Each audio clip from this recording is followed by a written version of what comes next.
here? Yeah. There you go. Huh? Coach.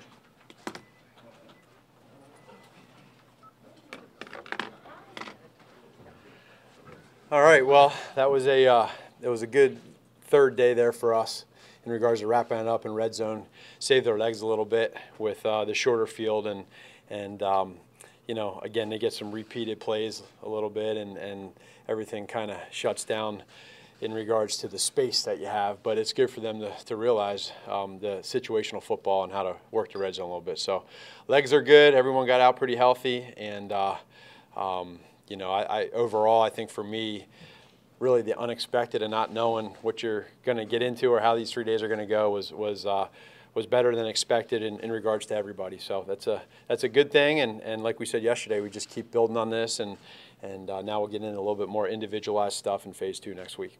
What was your biggest takeaway from the last 3 days, outside of just being happy with what you saw? What was your biggest takeaway? Well, you start to get to see, number one, really the personal side of who some of the players are that you don't get to see. You can jump into meetings now and then and try to see who they are, talk to them, introduce yourself. But now you're able to actually be out there on the field, teach some football, and connect more with them. Whereas you don't necessarily do that as much when you're in the classroom because you're trying to give the position coaches time to work with them. So for me, it was about connecting with those guys, letting them kind of see how we work as a staff on the field and the mechanics of going from drill to drill and just the little things that you think you have covered, the players think they know until you do it and you realize that you don't, and then you try not to do it the next day. Dan, when you were an assistant coach, was there something you always wanted to do as a head coach that you've either been able to do or particularly looking forward to being able to do? Not necessarily. I think one of the biggest takeaways for me is really when, as the head coach, your whole life that you've been coaching, you're always coaching a specific position usually. And even for me, the last 2 years, I was coaching the quarterbacks, and so I'm always going over and doing quarterback drills and different things of that nature. And so now when the horn blows and you go to different periods, you got to get used to. I'd be lying if I didn't tell you that first day. It's kind of different, and knowing that, hey, okay, this is how it has to go. But after that, you move on from there and you see it. But there's nothing really in particular that has happened other than just trying to again learn each day how the process is going to go. Do you feel that the offense is picking up and grasping your system quicker than you thought, or always about the same as you thought? Yeah, I would put it slightly above the line in regards to being a little quicker than I had originally thought. The biggest thing you try to do in this camp right here for a team coming together for the first time is being able to just break that huddle and line up right.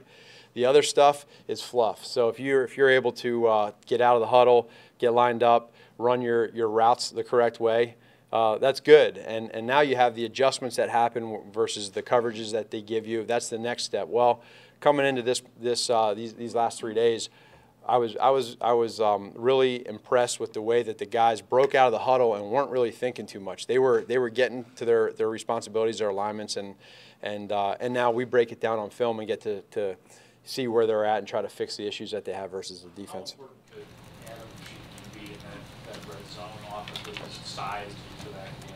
Well, he's a guy. Adam's a guy that has very natural ball skills when the ball's in the air. He's a big guy, so he understands the game of basketball, obviously, and knowing how to use leverage and use his size, and then he has good hands. So anytime you get and you start talking about the red zone with the teams that are good in it, you usually see big bodies. You don't see a lot of small guys down in the red zone with teams that are successful. So having a guy like him is going to eventually help us when we get into that part of the field. Is there anything from these 3 days that you learned about Trubisky that you didn't know coming in, or that he showed you? Yeah, I would say the biggest thing is probably just his immense focus. He's very focused. So in between plays, when he's calling a play, the play occurs, then he walks over to the sideline to get the play call from Mark. You can see he's always thinking, but it's a good thing. He's focusing and he's trying to think what just happened, but then that fine line of not letting it affect the next play. So he grew the last 3 days in that, and he's listening to us as we coach him as to how to work that process. In your experience with Chase Daniel, what do you like about him, and what do you like about him in the role that he'll have here? So he obviously he knows the offense, so that's good. He can help Mitch when somebody else is up and Mitch is off to the side, or Mitch is doing a drill, or Mitch is behind myself or the coaches. He can be on the side and just give him a little help in regards to what he saw or didn't see. And he's going to do that in the classroom as well. So, but you want to be able to make sure that between those two guys, they understand how there's different ways to learn, you know. And some guys are visual guys, other guys learn by hearing it. So they'll figure it out. And we're so early right now that they're working through that, and they're really doing a good job. And so, again, I used the analogy last year with Patrick and Alex, how that happened. I've experienced it. So I have no doubt in my mind that we'll see that again this year. What does he do particularly well in relating to a starter? With Chase? Yeah. Yeah, well, here's what I think. I think that he pushes you, right? He challenges you and pushes you, and there's a competition there where it's just at the point of, hey man, I'm going to make you better. We're not going to slack off at all. I'm going to make you better, but you're going to know that really, you know, I am your number one supporter. And so once they understand that and realize that, which they're getting to that point right now, then they'll I think for Chase, he's been in that role for a little while now, several years, and so he understands how to help Mitch. He understands how to handle himself, but he also needs to understand that he has to know when it's time to play too. So there's a lot of different variables that go on there. But Chase has done it, and for us to be able to get him here in that position is nothing but good for us. When you're coaching a quarterback who's taken second overall, how do you manage expectations for him in your messaging with him, knowing he already feels the run? Yeah, you don't. So if you start worrying about expectations other than what your coaches want, you're in trouble. And so he's just got to understand, just come to practice every day, be a leader. Lead these guys, and sometimes that's hard. You come in last year as a rookie and you're asked to lead guys. That's a hard deal sometimes. Now it's year two. It's time to make the next step. And so in practice, if there's for instance, a bad snap, if it's a little low, how do you get on that center and let them know without making them mad that you did that and offending them, right? There's ways to do it.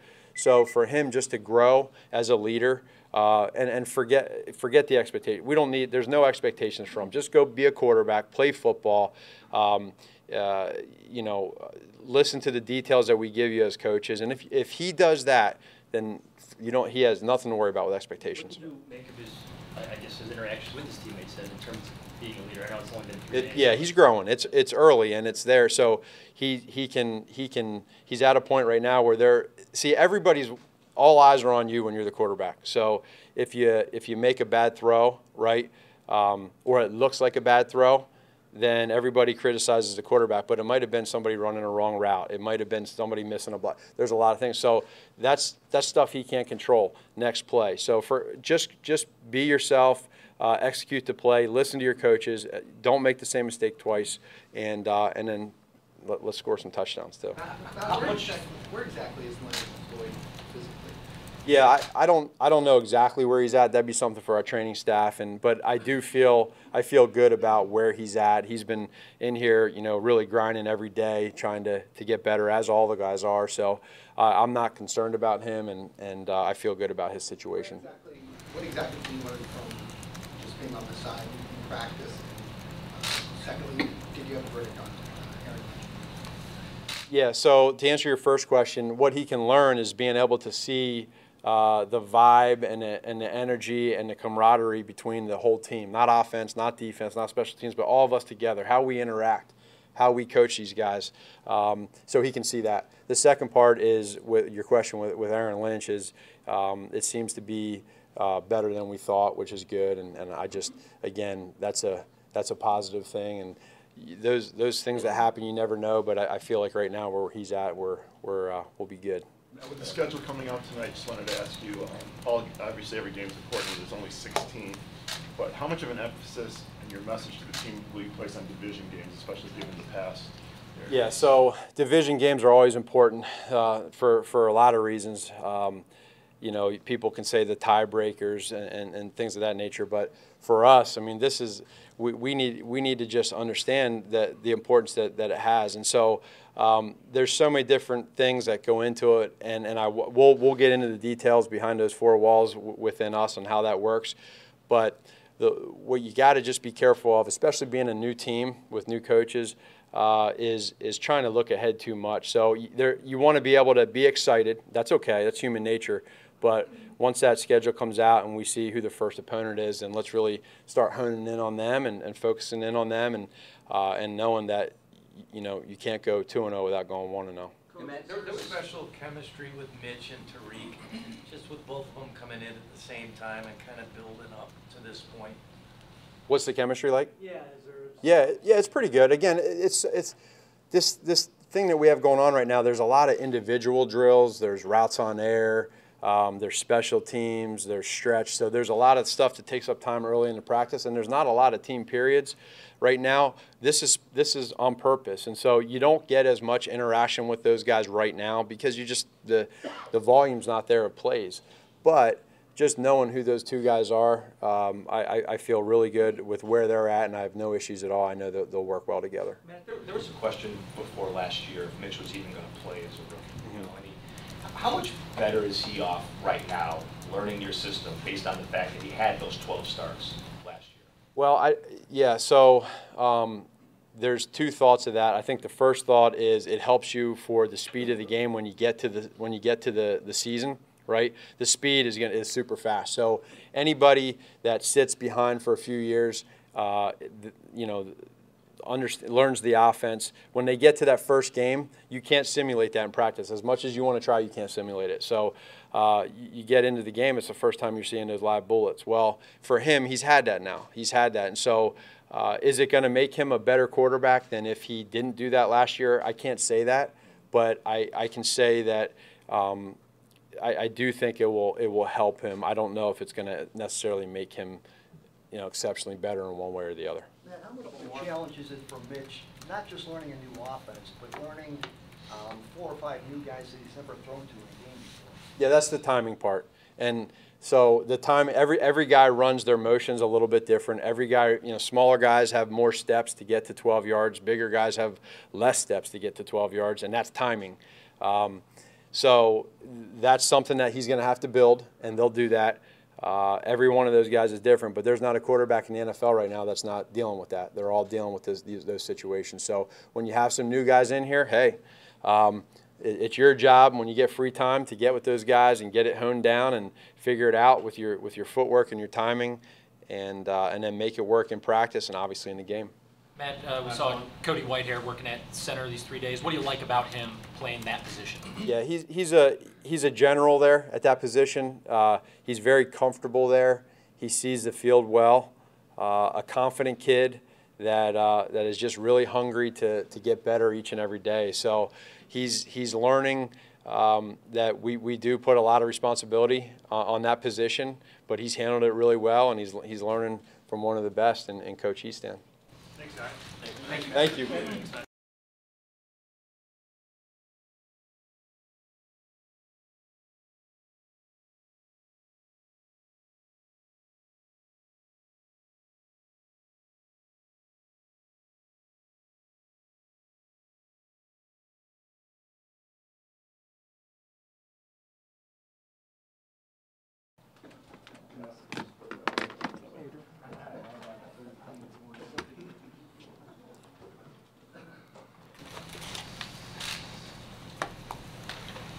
Adrian, What do you think of Coach Nagy after 3 days of practice? And particularly, what is his interaction been like with you guys on the other side of the ball, which is a fairly new thing for him? I think, it's been energetic. It's a certain feel to the building right now. Everybody excited to be back. And, his attention to details, and he wants us to be detail-oriented, like how we coming out to practice and how we dress, what we do, in our spare time, just representing the team. How do you dress? No, just as far as like practice, everybody wearing Bears issue gear and things like that, just enforcing, little things. You're one of about, I think, 6 guys in the defense that's been with Vic now 3 years. What do you think that continuity is going to mean this year, and what kind of expectations do you have for the whole defense? I think you know, we're gonna come out there, gonna compete, you know, and I think we're allowed to play faster because, you know, working with the same guys and working in the same system. So you start to look at more than just what you do, you know, on the defensive side of the ball, more than just your job.